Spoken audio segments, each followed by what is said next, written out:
सभी छात्र छात्राओं को मेरा नमस्कार। आज हम छठी कक्षा का तीसरा पाठ उपार्य देखने वाले हैं। प्रस्तुत कहानी में बताया गया है कि लक्ष्य प्राप्ति के लिए रुचि और लगन आवश्यक है। तो एक गांव में ऋत्विक नाम का लड़का रहता था। वह बहुत गरीब था। गांव के पास पुस्तक मेला लगा था। उसने माँ से कहा, मैं भी मेला देखने जाऊँगा। उसकी माँ बोली, देखो घर में कोई बड़ा नहीं है, तुम अकेले कैसे जाओगे इतने दूर? बेटा, मेला देखने की जिद छोड़ दो, चलो दूध पी लो। अपनी माँ की बात सुनकर ऋत्विक उदास हो गया और एक पेड़ के नीचे जा बैठा। आप सबको मेलों के बारे में जानकारी है। हर साल आपके गांव में भी अलग अलग तरह के मेले आते हैं। अलग अलग तरह के मेले आप देखने जाते हो, पास के गांव में जाते हो तो उनमें खिलौनों के मेले, किताबों के मेले। उसी तरह ऋत्विक जिस गांव में रहता था उस गांव के पास एक पुस्तक मेला लगा था और वह मेला देखने की माँ के पास जिद कर रहा था, पर उसके साथ जाने के लिए कोई नहीं था। इसलिए माँ ने उसे मेला देखने के लिए जाने से मना कर दिया। इसके बाद तुरंत ही ऋत्विक उदास होकर एक पेड़ के नीचे जा बैठा। अचानक उसकी दृष्टि दूर पेड़ों के पीछे गई, जहाँ बहुत तेज रोशनी थी। वह उठकर वहाँ गया। वहाँ सुनहरे पंखों वाली एक परी खड़ी थी। ऋत्विक ने हैरान होकर उस परी से पूछा, तुम कौन हो? वह बोली, मैं परी हूँ, लेकिन तुम यहाँ उदास क्यों बैठे हो? आगे क्या होता है, वो उदास होने के बाद एक पेड़ के नीचे जाकर बैठता है और उसे तुरंत वहाँ एक सुनहरे पंख वाली परी दिखाई देती है। और परी देखने के बाद वह उसे पूछता है कि तुम कौन हो? तो वह कहती है, मैं परी हूँ। परी का प्रश्न सुनकर ऋत्विक की आंखों में आंसू आ गए। वह बोला, मैं अपने दोस्तों के साथ पुस्तक मेला देखना और पुस्तकें खरीदना चाहता हूँ। यह कहकर ऋत्विक खामोश हो गया। तब परी बोली, इसमें दुख की क्या बात है? यह समझ लो तुम्हारी मदद करने के लिए ही मैं आई हूँ। ऐसा मैं तभी करूँगी जब तुम मेरी परीक्षा में उत्तीर्ण हो जाओगी। जब परी ने उसे पूछा था कि तुम यहाँ उदास क्यों बैठे हो, यह प्रश्न पूछने के बाद ऋत्विक की आंखों में आंसू आ गए, क्योंकि वह पुस्तक मेला देखने जाना चाहता था और उसे माँ ने मना कर दिया था। दोस्तों के साथ पुस्तक मेला देखने और पुस्तकें खरीदना चाहता था। यह बात कहकर ऋत्विक खामोश हो गया और वह तब परी बोली, इसमें क्या दुख की बात है? यह समझ लो जो तुम्हारी इच्छा है वह पूरी ही होने वाली है, पर यह इच्छा मैं तुम्हारी तब पूरी करूँगी जब तुम मेरी परीक्षा में उत्तीर्ण हो जाओगे। आगे ऋत्विक कहता है, कौन सी परीक्षा है? ऋत्विक ने पूछा। परी ने कहा, बता तो दिया परीक्षा कैसी?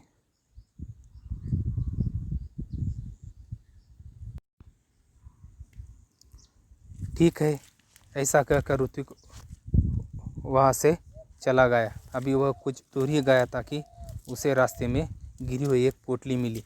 ऋत्विक का यह विश्वास हो गया कि लाल रंग की इस मखमली पोटली में कोई कीमती चीज़ होगी।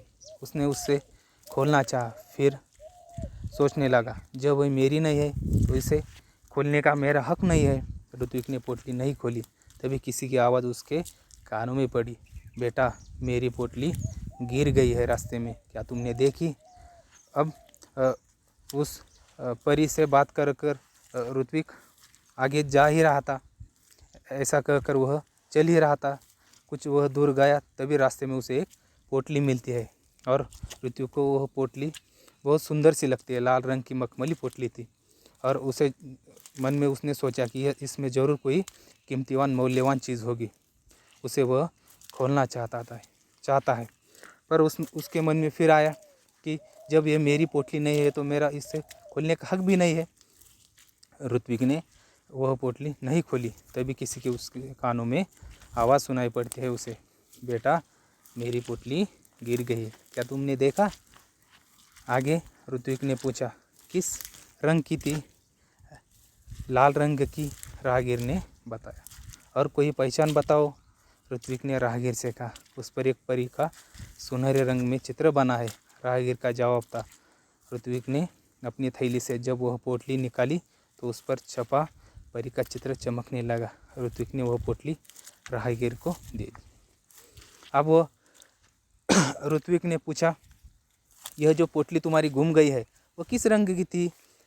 फिर वह जो राहगीर था, जो रास्ते से जा रहा था, वह कहता है कि मेरी लाल रंग की पोटली थी। और आगे ऋत्विक कहता है कि और भी कोई निशानी होगी, पहचान होगी, वो बताओ। ऋत्विक क्या कहता है कि वो उसकी पहचान बस बताओ। उस पर वह राहगीर कहता है कि उस पर एक सुनहरे सुंदर सा चित्र बना हुआ है। राहगीर का जवाब सुनकर उसे यकीन हो गया कि इस राहगीर की ही वह पोटली होगी, और उसने फिर वह पोटली अच्छे से देखी। तब उस पर वह पोटली पर उसी तरह का चित्र था, उसी तरह की लाल रंग की वह पोटली थी, और वह पोटली राहगीर को उसने दे दी। फिर सुबह उठकर वह वही पहुंचा जहाँ उसे परी मिली थी। देखा तो वहाँ कोई नहीं था। वह बैठ गया। उसकी आंखों के सामने वही लाल रंग की पोटली दिखाई देने लगी। तभी तेज प्रकाश फैला। सामने परी खड़ी थी। परी के दोनों हाथ पीछे थे। परी ने पूछा, कैसे हो? ऋत्विक कहता है, ठीक हो। ऋत्विक ने जवाब दिया। तभी परी ने कहा, अपनी आंखें बंद करो, मैं तुम्हें इनाम दूंगी। किस बात का? ऋत्विक पूछता है। जैसे कि वह पोटली ऋत्विक राहगीर को दे देता है। फिर आगे वह वहाँ से चला जाता है और वही पहुँच जाता है जहाँ उसे परी मिली थी। और वह देखता है तो वह उसे कोई नहीं दिखाई देता, और उसके आंखों के सामने वह लाल रंग की जो पोटली थी वही आती है। और तभी उसे सामने तेज फैला हुआ प्रकाश दिखाई देता है, और परी के दोनों हाथ पीछे थे। परी ने उसे सवाल पूछा कि कैसे हो? फिर आगे ऋत्विक क्या कहता है कि मैं ठीक हूँ। और आगे परी क्या कहती है कि तुम अपनी आंखें बंद कर लो, मैं तुम्हें एक इनाम देने वाली हूँ। फिर आगे ऋत्विक कहता है, किस बात का इनाम, किस बात का बख्शिश? यह ऋत्विक पूछता है। आगे परी क्या कहती है, तुम उत्तीर्ण हो गए इसलिए, परी बोली। परी की बात ऋत्विक की समझ में नहीं आ रही थी। उसने आंखें बंद कर ली। परी ने उसके हाथों में एक मखमली थैली पकड़ा दी। ऋत्विक ने देखा तो हैरान रह गया। यह तो वही पोटली थी जो उसने राहगीर को दी थी। परी ने कहा, कल मैंने तुम्हारी ईमानदारी की परीक्षा ली थी, वह राहगीर भी मैं ही थी, इसलिए मैं तुम्हें यह इनाम दे रही हूँ। क्या होता है कि जो उसे पोटली मिली थी रास्ते में, जो उसे लाल रंग की सोनेरी तस्वीर वाली जो पोटली मिली थी, वह जो राहगीर था वो कौन था? वह खुद परी थी। यानी वो परी ही उस राहगीर के रूप में आकर ऋत्विक की परीक्षा ले रही थी। फिर यह सब बात वह ऋत्विक को बताती है। आगे परी ने ऋत्विक को समझा, ईमानदार व्यक्ति के जीवन में किसी वस्तु की कमी नहीं होती, जो अब तुम्हें मनचाही वस्तु मिलेगी। क्या कहती है परी कि जो भी ईमानदार व्यक्ति है, ईमानदारी से रहता है, ईमानदारी से काम करता है, उसके जीवन में कभी भी कमी नहीं होती, और जो चाहे उसे मिलता है। ऋत्विक के पास शब्द नहीं थे जिनसे वो परी को धन्यवाद देता। खुशी से उसकी आंखें भर आई। यानी ऋत्विक को सूझ ही नहीं रहा था, क्योंकि उसे जो चाहिए था वो उसे मिल गया था। और लाल मखमली पोटली ऋत्विक ने अपनी माँ को दी। उसकी समझ में यह नहीं आया कि उसका बेटा उसे क्या दे रहा है। जब वो माँ पोटली देखने लगी, पोटली कई गुना बड़ी हो गई थी। जो परी ने ऋत्विक को पोटली दी थी, वह पोटली ऋत्विक ने माँ को दी, और वह पोटली देखने के बाद माँ को यही समझ में नहीं आ रहा था कि ऋत्विक मुझे क्या दे रहा है। और जो पोटली ऋत्विक को मिली थी तब, वह अब कई गुना बड़ी हो गई थी, और उसमें सुंदर सुंदर पुस्तकें बाहर निकल आई। पुस्तकों का ढेर देखकर माँ चकित रह गई। माँ के पूछने पर ऋत्विक ने सब कुछ बता दिया। यानी ये जो पोटली में जो ढेर सारी चीज़ें थी, वो क्या थी? किताबें थी, पुस्तकें थी। और यह देखने के बाद ऋत्विक भी चकित रह गया और माँ भी चकित रह गई। इसके बाद ऋत्विक ने पूरी जो आप बीती है, पूरी बात जो उसके साथ घटित हुई थी वह माँ को बता दी। फिर अब ऋत्विक ने मित्रों के लिए अपनी बहन कृतिका की सहायता से पुस्तकालय खोला। वहाँ सभी बच्चे आकर अपनी मनपसंद पुस्तकें पढ़ने लगे। उनको पूरा गांव पुस्तक मित्र के नाम से जानने लगा। अब यह ढेर सारी किताबें मिलने के बाद उन ऋत्विक ने और उनके मित्रों ने मिलकर उसकी जो बहन थी कृतिका की सहायता से एक बड़ा सा संग्रहालय पुस्तकालय खोला। वहाँ सभी बच्चे आकर पढ़ते थे, जिसे हम ग्रंथालय भी कहते हैं, संग्रहालय कहते हैं। वह मनपसंद पुस्तकें आकर जिसे मन चाहे वो किताबें पढ़ सकते थे जो उसे मिली थी। इसलिए पूरा गांव उनको पुस्तक मित्र के नाम से जानने लगा। ऋत्विक ने पुस्तकालय को ही अपने जीवन का ध्येय बना लिया। उसका सारा समय पुस्तकों के बीच बीतने लगा। यानी ऋत्विक ने जो पुस्तकालय खोला था वो ही अपने जीवन का ध्येय उद्दिष्ट बना लिया। उसका सारा समय अब उस पुस्तकों में ही बीतने लगा। एक दिन पुस्तकें पढ़ते पढ़ते ऋत्विक की आंखें लग गई। देखता क्या है कि पुस्तकें उससे बातें करने लगी।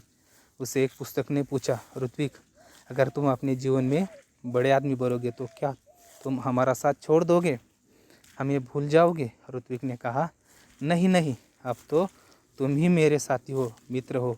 तभी किसी ने दरवाजे की घंटी बजाई और उसकी नींद टूटी। जागने पर देर तक सोचता रहा कि आगे चलकर वह बड़ा सा पुस्तक भंडार खोलेगा। यानी जब उसे ऋत्विक को ढेर सारे किताबें मिली थी पोटली परी के माध्यम से, उस पोटली में वह उसने कहीं रख नहीं दी या खुद के लिए इस्तेमाल नहीं किया। उसका संग्रहालय खोला, पुस्तकालय खोला और सारे गांव के लिए, सारे दोस्तों के लिए पढ़ने के लिए वह खुली कर दी उस संग्रहालय के माध्यम से। और वह नींद में उसे फिर एक ख्वाब आता है। एक दिन पढ़ते पढ़ते ऋत्विक की आग लग जाती है और देखता क्या है कि पुस्तकें उससे बात करने लगते हैं। और उसमें से एक पुस्तक ने उसे पूछा भी कि तुम जीवन में बड़े आदमी बनने के बाद क्या तुम हमारा साथ छोड़ दोगे? तभी जो ऋत्विक है वह कहता है, नींद में ही ऋत्विक कहता है कि नहीं, अब तो तुम ही मेरे जीवन के साथी हो। और तभी दरवाज़ों पर घंटी बजती है। यानी वो पूरी नींद में ये बातें सोच रहा था, ख्वाब में बातें सोच रहा था। और जागने पर देर तक सोचता रहा कि आगे चलकर वो इससे भी बड़ा भंडार बनाएगा जो किताबें सबके लिए पढ़ने के लिए काम आएंगी। इस तरह किताबों के प्रति स्नेह, किताबों के प्रति प्रेम यह इस पाठ में दिखाई देता है।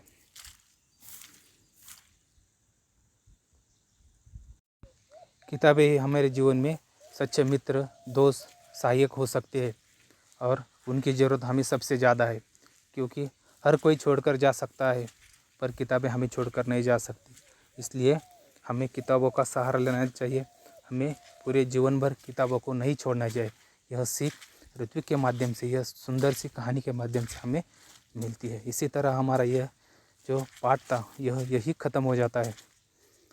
यह पाठ ख़त्म करने के बाद जो स्वाध्याय है वो हम बाद में अगली तासिका में देखने वाले हैं।